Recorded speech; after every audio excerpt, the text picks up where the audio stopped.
Question number 20 करेंगे। x plus 2 divided by square root में है x प्लस 3 और dx। x प्लस 3 नीचे, कोशिश करें x प्लस 3 ऊपर बन जाए, मतलब नीचे वाली शक्ल ऊपर बनानी है। तो ऊपर क्या ऐड करूं कि 3 बन जाए? तो 1 ऐड करूंगा, तो 1 ऐड करूंगा तो 1 सब्ट्रैक्ट भी करना पड़ेगा। तो पहला स्टेप यही है, x प्लस 2 में 1 ऐड किया इसको अलग, और 1 सब्ट्रैक्ट किया इसको अलग।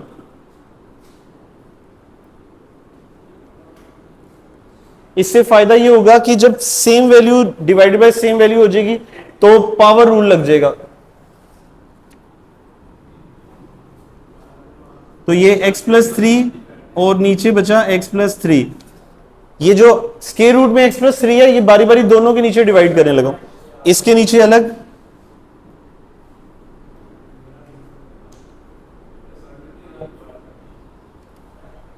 नहीं, x प्लस 3 की पावर 1 है तो इसकी पावर ऊपर जाके सब्ट्रैक्ट हो जाएगी।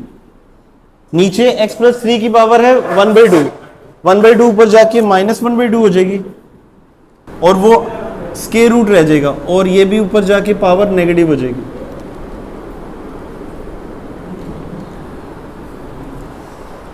और उसके बाद सिंपल पावर रूल लग जाएगा। पहले इसको सॉल्व कर लेते हैं एक स्टेप और।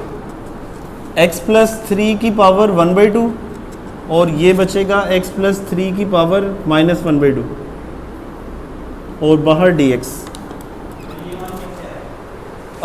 यहाँ इसकी पावर 1 होती है ना, ये अगर ऐसे देखें, ये वाला ना, ये देखो x प्लस 3 ऊपर भी है और x प्लस 3 नीचे भी है। बेस सेम हो तो नीचे वाली पावर ऊपर जाके इस वाली 1 के साथ माइनस हो जाएगी। अब इसकी पावर पे हाथ रखेंगे और आगे डेरिवेटिव होना चाहिए। तो x का डेरिवेटिव यहां 1 पड़ा हुआ है और 3 का 0 भी पड़ा हुआ है, तो अगर आगे डेरिवेटिव हो तो पावर रूल लगाना है। पावर रूल क्या कहता है कि पावर में एक ऐड करेंगे और उसी से डिवाइड करेंगे। यहां भी पावर में एक ऐड करेंगे, इसमें एक ऐड किया तो 1/2 और उसी से डिवाइड, और प्लस c, और फर्स्ट सेकंड थर्ड डिवीजन ऊपर आ जाएगी, इसकी भी और इसकी भी, और फिर कॉमन ले लेंगे। पहले एक स्टेप कर लो 3/2। हाँ दोबारा बताता हूं, ये देखो यहां से, हाँ वही कॉमन पहले लिख रहे हैं, पहले कॉमन ताकि और सिंप्लीफाई हो जाए। ये हो जाएगा x plus 3/2 divided by 3। Basis same है, मल्टीप्लाई हो रहा होता तो हो जाती, डिफरेंट है ना, माइनस हो रहा है, डिफरेंस में नहीं करते। ये 2 भी बाहर चला गया, कॉमन 1 लिखने की जरूरत नहीं नीचे, और प्लस c इधर भी, प्लस c इधर भी, तो ये आंसर करते हैं। Square root of 2 divided by sine x plus cos x और dx। ये बिल्कुल चेंज क्वेश्चन है बाकी क्वेश्चन से। अब ये थोड़ा सा समझने वाला है, बस नोट ना करो, पहले जरा समझ लो ये वाला, ये चेंज है। इधर इधर इधर, ये √2 जो है ना, इसका कोई यूज है, तो पहले इसको यहां से खत्म करके डिवाइड में लिखना है। ये खत्म कैसे हो सकता है? अगर मैं इधर 1/√2 से मल्टीप्लाई कर दूं और नीचे √2 से डिवाइड कर दूं, ये खुद से, ये दोबारा बताता हूं, और ऐसा, हाँ वही ये बताने लगा, कहता हूं समझने वाला क्वेश्चन है। दोबारा पहले तो ये स्क्वायर रूट ऑफ 2 जो है ना, ये खत्म करने लगा हूं, और क्यों खत्म करने लगा हूं ये इस अगले स्टेप में बताता हूं, फिर आपको समझ आएगी कि क्यों किया है। ये खत्म करने के लिए 1/√2 से मल्टीप्लाई और 1/√2 से डिवाइड होगा क्या, ये कैंसिल हो जाएगा, और जब इसको इसके साथ मल्टीप्लाई करूंगा तो कुछ ऐसी शक्ल बन जाएगी। और ऐसा क्यों किया है वो बताता हूं।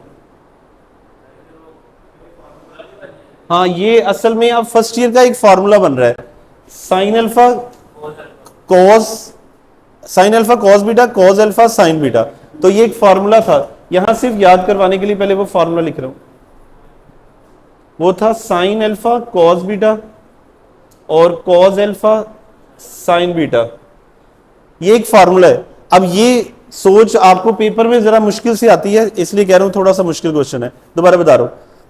पहले तो इसको जब एक स्टेप तो यही है कि आप इधर से डायरेक्ट यहां आ जाओ कि यहां से डिवाइड होके यहां चला जाता है, क्योंकि जो फर्स्ट सेकंड और थर्ड डिवीजन होती है वो सबसे ऊपर होती है।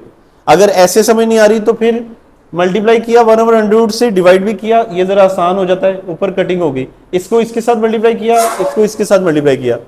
अब इस सारे को क्लोज करने के लिए मुझे इसकी हेल्प लिखनी पड़ेगी, mean sine alpha cos alpha वाली शक्ल हो यहां पे और कॉस अल्फा साइन बीटा की शक्ल हो यहां पे, तो मैं फार्मूला क्लोज करके एक ट्रिग्नोमेट्री फंक्शन में ला सकता हूं। तो अब ये सोचना है कि ये किसका आंसर है। यहां पे मैं लिख रहा हूं साइन π/4, π/4 का मतलब है 45, बैठ जाओ, साइन 45 होता है 1/√2 और कॉस 45 होता है 1/√2। अब चाहे तो आप इधर कॉस लिख दो, कॉस π/4, और चाहे इधर लिख दो साइन π/4, दोनों तरह सॉल्व हो जाएगा और ये बनेगा साइन x, और यहां पे है 1/√2, इसकी जगह पे साइन वाली और कॉस वाली कोई भी वैल्यू लिख दो। तो अभी कॉस वाली वैल्यू लिख रहा हूं, कॉस π/4 और फिर प्लस कॉस x पहले ही पड़ा हुआ है और फिर साइन π/4 लिख दी।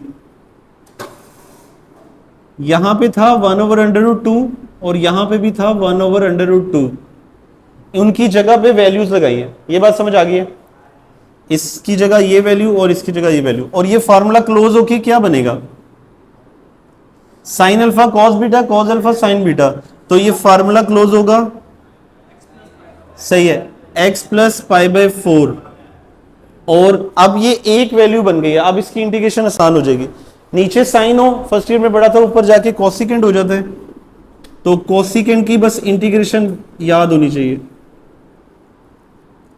कोसिकेंट की इंटीग्रेशन होती है नेचुरल लॉग ऑफ कोसिकेंट और एंगल जो भी है माइनस कॉट और एंगल जो भी है, और आखिर पे प्लस सी, तो ये आंसर होगा। ओके, क्वेश्चन नंबर 22 में आपने ये सोचना है कि ये किसकी वैल्यू है, साइन 30 की, कॉस 30 की, साइन 45 की, कॉस 45 की। तो उसके लिए कैलकुलेटर पे यूं किया करो, जिसकी वैल्यू चेक करनी हो उसका इनवर्स चेक कर लिया करो, मीन कॉस इनवर्स इसको चेक किया तो 30, इसका मतलब ये हुआ, ये तो रफ है। अब यहां पे सोचने के लिए आपके पास आ जाएगा cos 30, cos 30 होता है √3/2, तो मीन इसकी जगह cos 30 लिख रहे हैं, लेकिन 30 को कन्वर्ट करना है रेडियन में,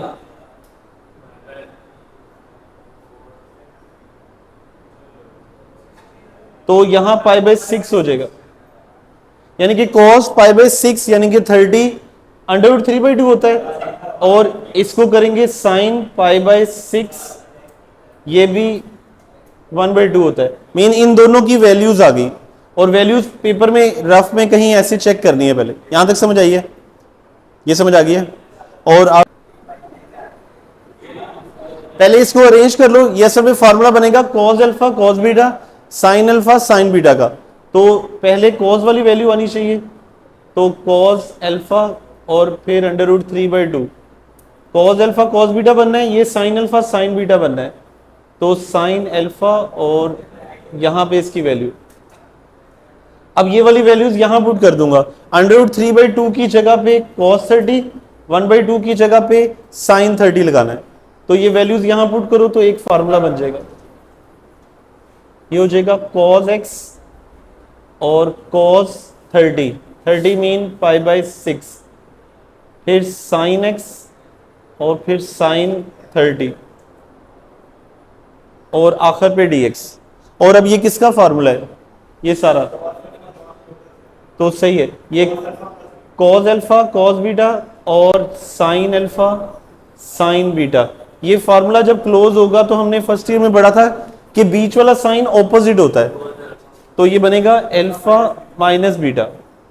तो अब ये सारा भी क्लोज होगा, cos alpha cos beta sine alpha sign beta, यही शक्ल बन रही है, ये सारी शक्ल ये बनी थी क्लोज, तो अब इसको भी क्लोज करेंगे। ये बनेगा cos x minus pi by 6 और dx, और नीचे cos है,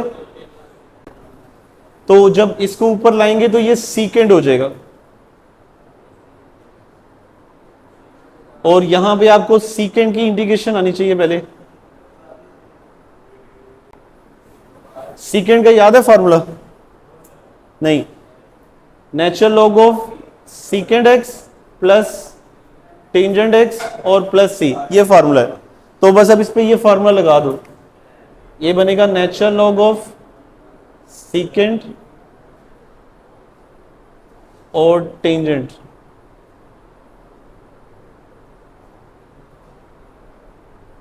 और प्लस सी।